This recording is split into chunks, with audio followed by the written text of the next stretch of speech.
Hello, everybody. We are back at Podcast Row. I am here with Alex Burgos. Did I say it right? Yes. Okay, I'm here with Alex Burgos. He is a carpenter, fabricator, and artist who's also a full-time single parent and father of 2 boys. And Alex is working on his new startup after having business ups and downs throughout your career. As the new one is busycarpenterbee.com. I just love the name of that. Thank you. Yeah.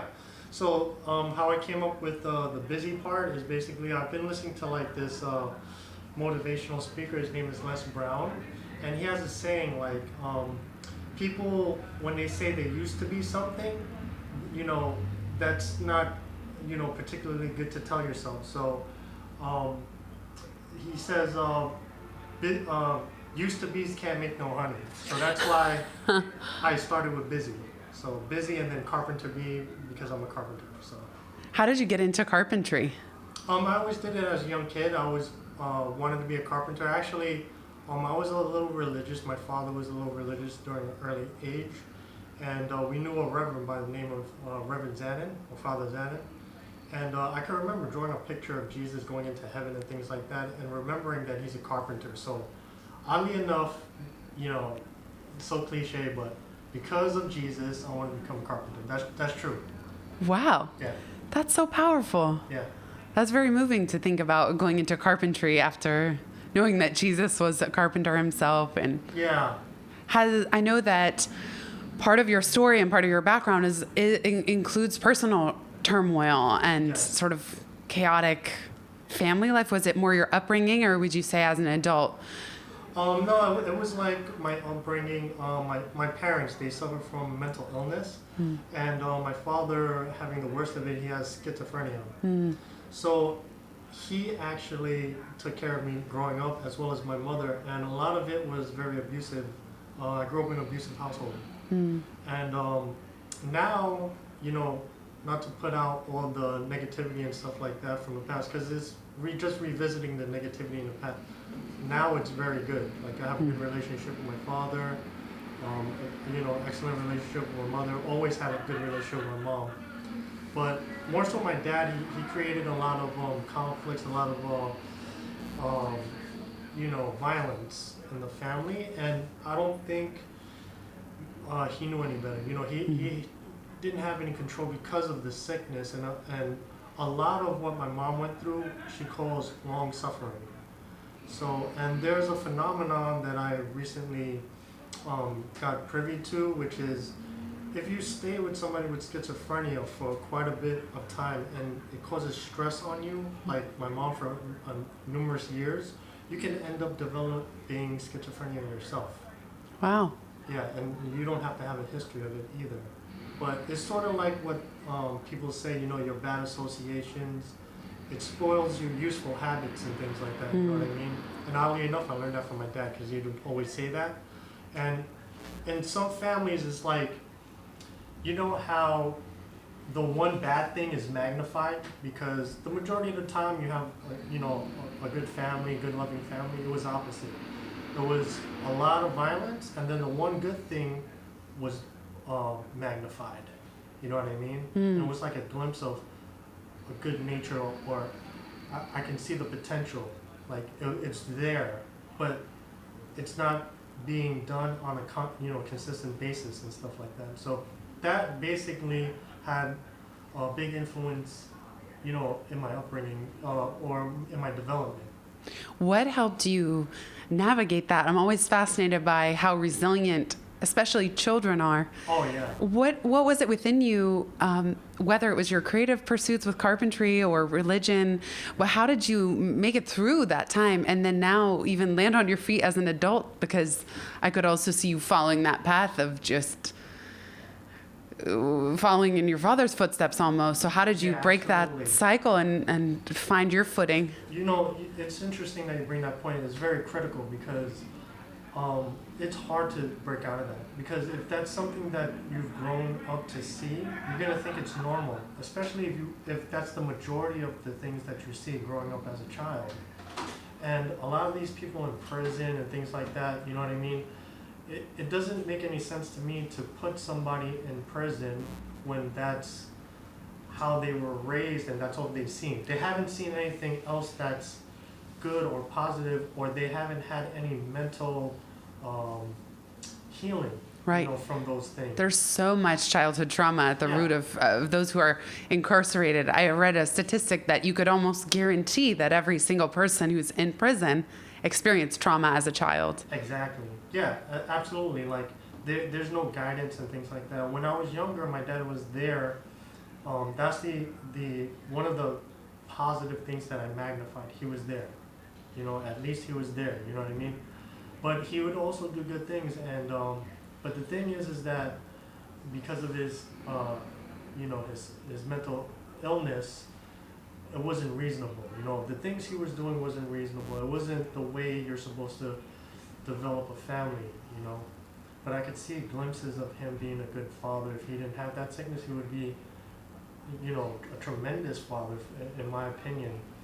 And another thing too, it took me a long time to just forgive my dad for all that stuff. You know what I mean? Because I've seen the abuse with my mom and stuff like that. And not to put out the dirty laundry, because they ended up getting back married together. So he obviously has those tendencies still, but because of his old age, he doesn't have the energy to do that anymore. So that's good that he's older now. He's slowed down and he doesn't do those things anymore. But there's still he still has problems and stuff, but it's a lot more manageable actually. So. But it's amazing that you've been able to write your own story even after getting out of the house, and now you're a father of 2 boys. Yeah. Were you? I'm. Another thing that sometimes surprises me and I admire and respect so much is if you come from such a chaotic upbringing, how you felt you could to have children, and were you worried about how to be a good dad? Right. Not having grown up with. I mean, I love the way you magnified the good. Yeah. That's so powerful. But what was it like for you becoming a father, and how have you just to be where you are today and not be in prison and not have taken a different road is just very impressive. And you have full custody as well. Yeah, I have full custody. I believe that the children need to be with their mother regardless. Like, they need to stay with their mom. But unfortunately, my boy's mom fell into hard times. She wasn't doing well enough to, take care of the boys at that time. So I took it upon myself to, be responsible, take care of them full time. So I got them when they were young, like 3rd or 4th grade, and I took care of them since then. But what really impacted me was when she passed away in 2016, and it affected my boys too, Alex and Aaron. What's up? I love you guys. You have a great dad. Yeah, thank you. I appreciate that. Right from the minute I met you, I'm like, this is a guy, you have such a huge heart. And it's no coincidence that the woodworking that you do, if you're watching on Facebook Live, are these beautiful hearts. Yes. Is there symbolism? Is there something symbolic about the heart? Yeah, there is. So basically, during that time, I didn't have a mind of my own still. You know what I mean? A lot of the upbringing from my dad, he was religious and Jehovah's Witness and things like that. And I had some traumatic experiences there. Not saying anything bad about the religion, but in particular, me personally, I don't believe in that. And my dad, because of the sickness, he was unreasonable and kind of pressuring too much and things like that, in an abusive way and things like that. But as soon as I got older, basically I realized I didn't have a mind of my own, and how critical that was, you know what I mean? And when she died, my ex-wife and things like that, I started to realize I was depressed. The whole time I was depressed. I was sad.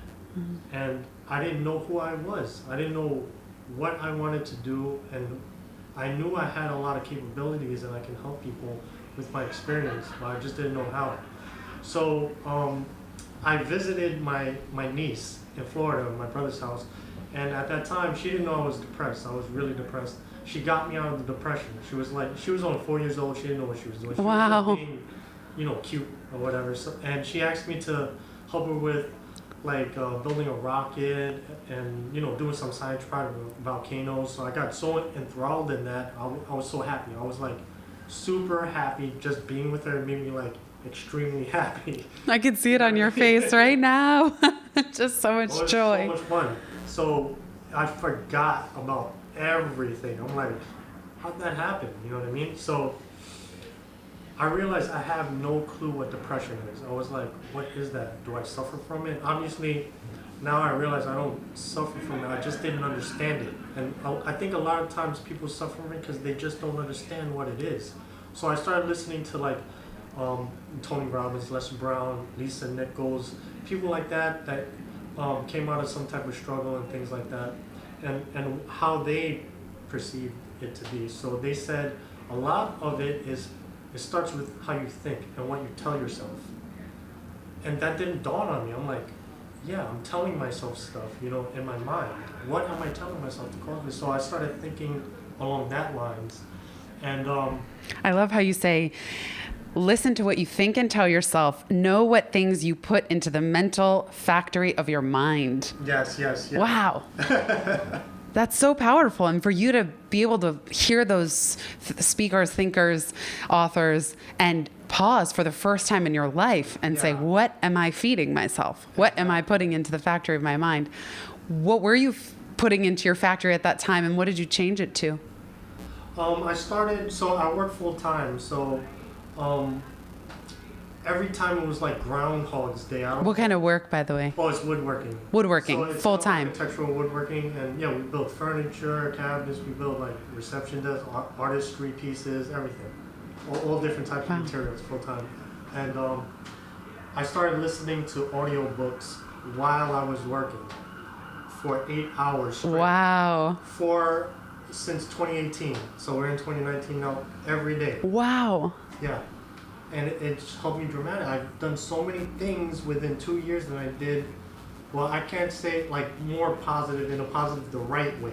You know what I mean? Yeah. I always had the ambition, but no guidance and things like that. So it was very, very helpful. But what brought me over the top, like I said, was my niece. And then to show her appreciation, I carved a heart out of purple heart, exotic wood, and I sent it to her. And then my brother saw it. And he knew I did woodworking, but he wasn't like privy to the extent of my artistry and things like that. So he was amazed. He was like, and it caught him out the blue.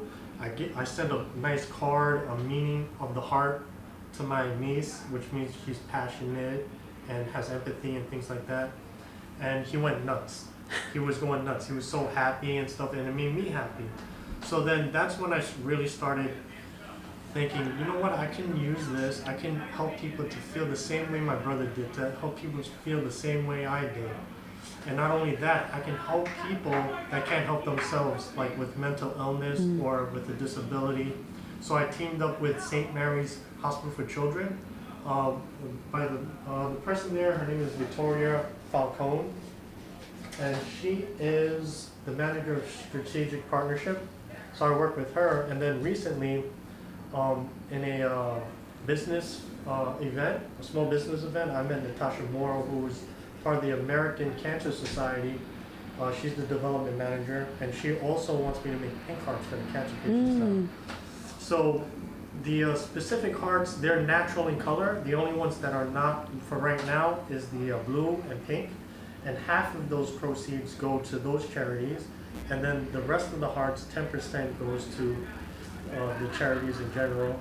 But my idea, if somebody wants to work with me, basically what I want to do is set aside a pot, so in real time, when the people make a purchase, they can see that percentage going to a fund, and they can physically see the number.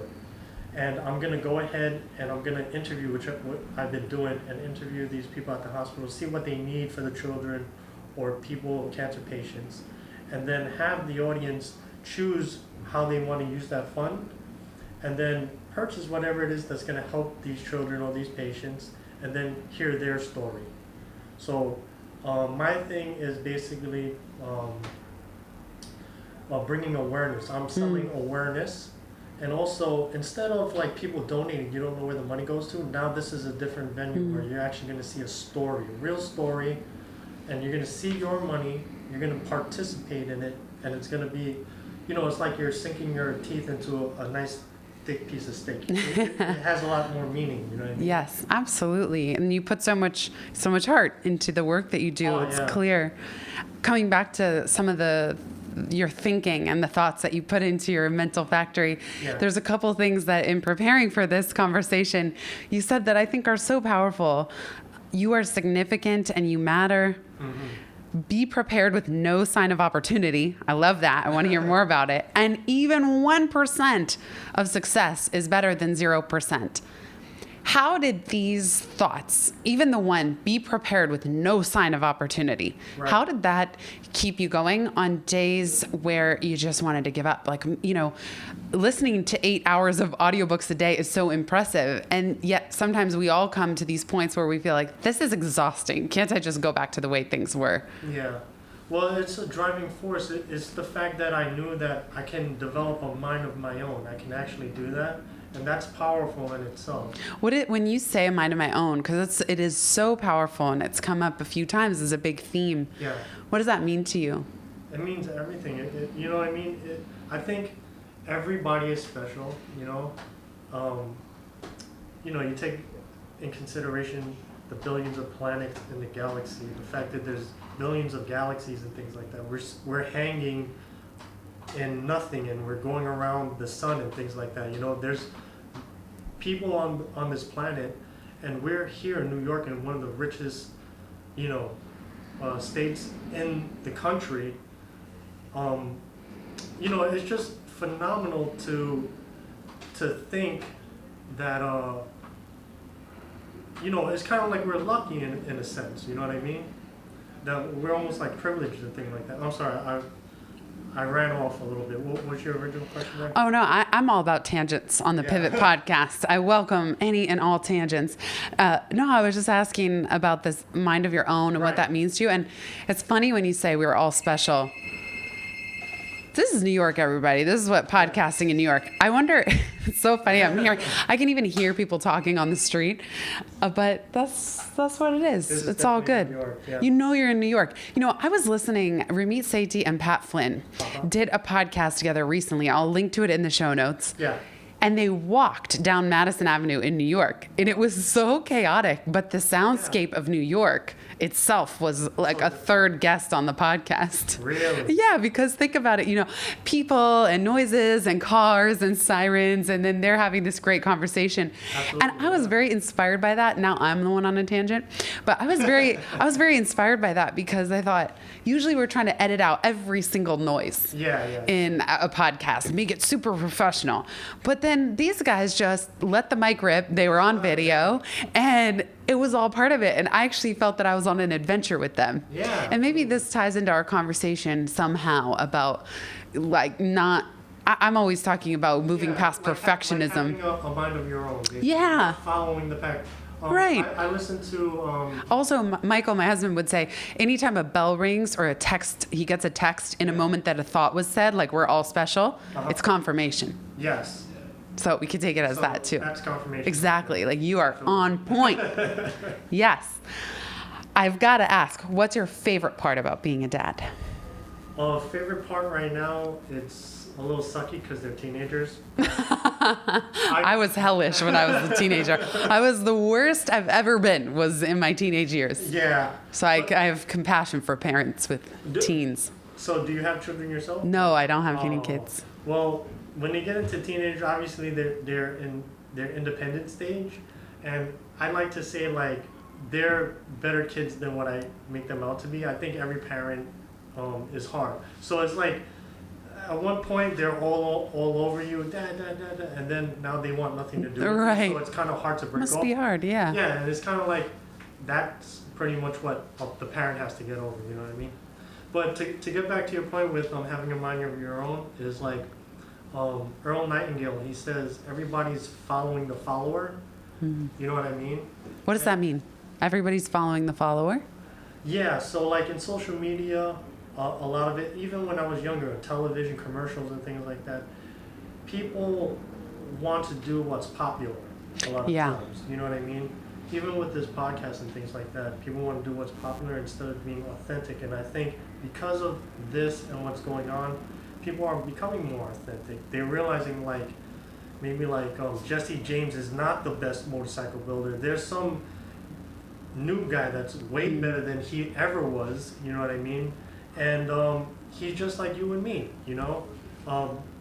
Or like Bob Vila or something like that. You know, there's a million Bob Vilas now that is more capable and have way more imagination than he ever did. So I think as a whole... Sorry to interrupt, I'm getting some extra noise.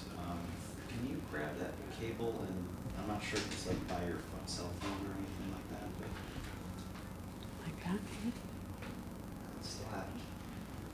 So I'm gonna move your phone over here. Sure. Do you mind if I unplug it? Yeah. Actually, I don't have to unplug it. We're about wrapped up Oh, anyway. yeah. So, Yeah, sorry. no, it's okay. We'll just edit. Okay, it just went away. Okay, Whatever great. it was just went away. And I also wanted to give a shout out to Rich. Richie, he's my friend Richie Legurcio. Richie Legurcio. I hope I'm pronouncing that correctly. He's the one that actually motivated me and kept me, you know, from stopping making the hearts and things like that. So I just want to give him a shout out. He's very integral and very much a part of this process. Awesome. Well, Alex, thank you so much for being here. I'm so thrilled to get to meet you. And Yes. will you let listeners know where they can go to check out your beautiful work? Oh yeah, absolutely. So they can go to all the social media, Busy Carpenter Bee, on Instagram, Facebook, YouTube, and also on an Etsy account. So if you do busycarpenterbee.com, it should redirect you to my Etsy account. And I also have a link where it's going to be like a funnel page where you can see a little bit more of my story and then purchase the hearts as well. Amazing. Alex, thank you so much. I really you. appreciate it. I appreciate it. Thank you so much, Jen. Thank you. Yep.